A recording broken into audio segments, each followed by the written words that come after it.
I've never been a big fan of Wallace Stevens' poetry, and I'll admit that it may be my fault. I've never put a lot of effort into reading or understanding the poetry. And some poetry does need more time and effort.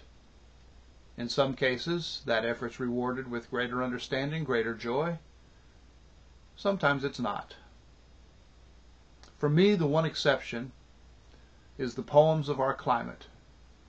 And that's particularly because one line that speaks to me and that seems vitally important in many ways.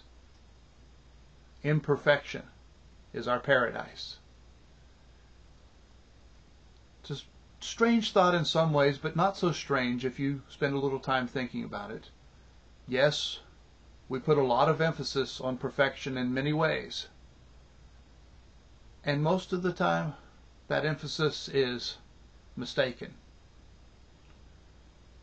We don't really want what we call perfect, or what some media people try to convince us is supposed to be perfect.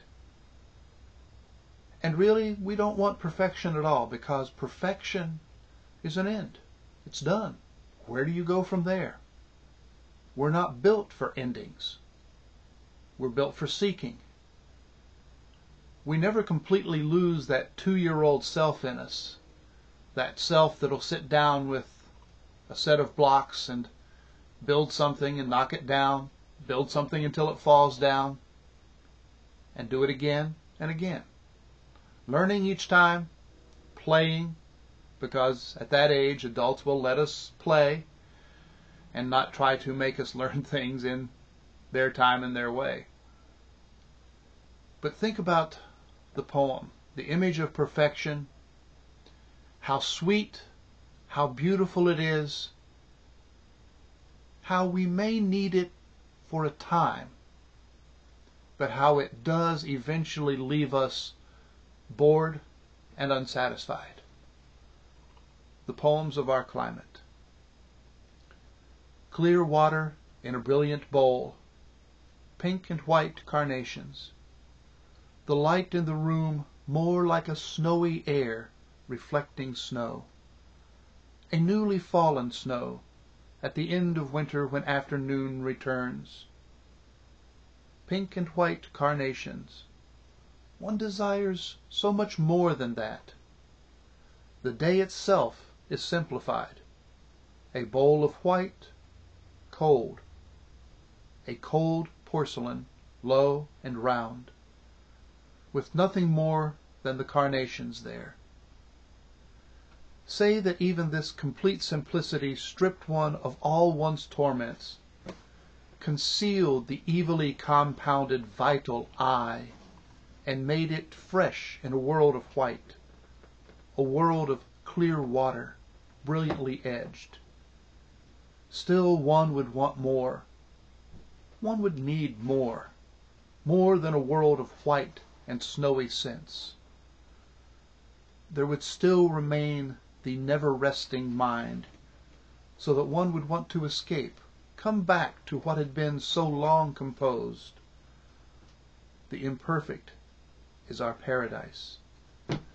Note that in this bitterness, delight, since the imperfect is so hot in us, lies in flawed words and stubborn sounds.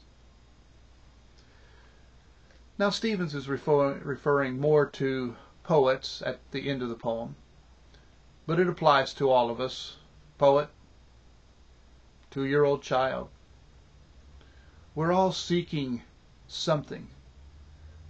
We're always on a quest, even though we often don't admit it to ourselves. When we think that there's something missing, it's probably the quest. Because we may have a nice car, a fine house, family, good job, everything that somebody has told us we're supposed to want. And they're good things. But the imperfect is our paradise. That doesn't mean that you should go out and make mistakes just to create something imperfect to work on. That's a pretty silly thing to do.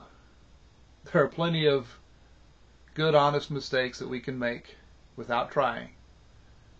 But if we are going to learn from our mistakes, if we're going to find those points where we can build and create and seek, then we do have to make some mistakes. We have to allow for the flaws. And we have to allow for the flaws in other people, for that matter. Because nothing is more annoying than somebody who seems perfect. So perhaps we shouldn't let their imperfections or our imperfections lead us astray. Maybe we should learn to pursue the opportunities that we can find in those odd spaces, the flawed words and stubborn sounds as they appear not only in poems, but in our everyday life. So, go out and read poetry, and go out and seek a different kind of paradise.